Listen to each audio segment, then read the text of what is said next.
How can professors meaningfully engage with students on Facebook?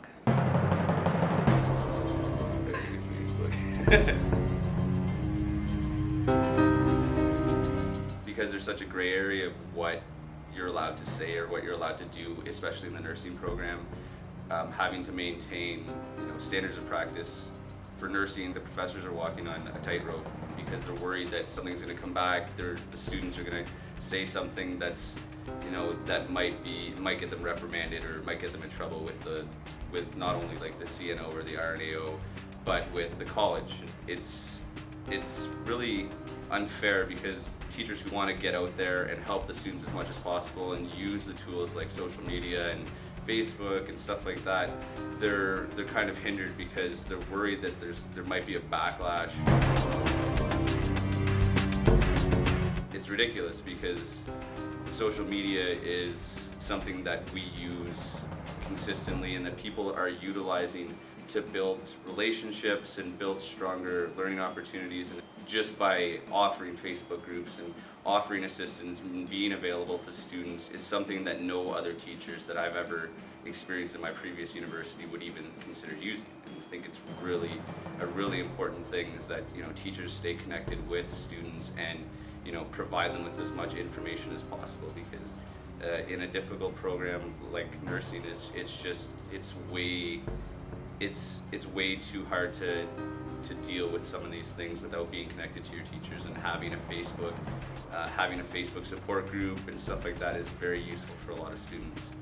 I know a lot of teachers don't like adding students to Facebook, but if you make a group and this group stays professional or it's underneath the teacher's name, I think it can be done.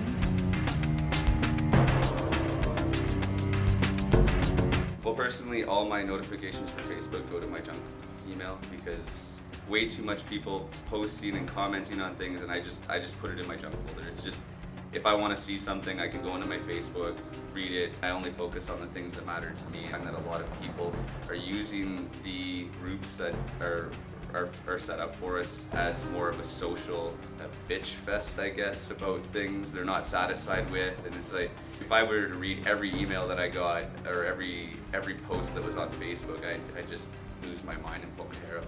Just way too much information. I think it should be done always. I think there should be groups for different things. I think if it's done in a professional manner and friends and professors aren't friending and private messaging on Facebook, I think it's a good tool, because social networking is taken over the media side of things within the past 5-10 years, and I think it's only going to become stronger. I think that the faculty are tippy-toeing around these issues just to protect themselves.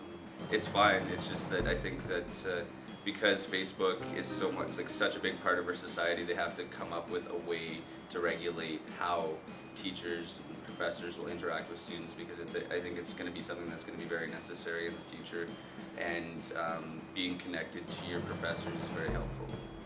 They just have to find a way to make it work within the rules and guidelines of their organizations.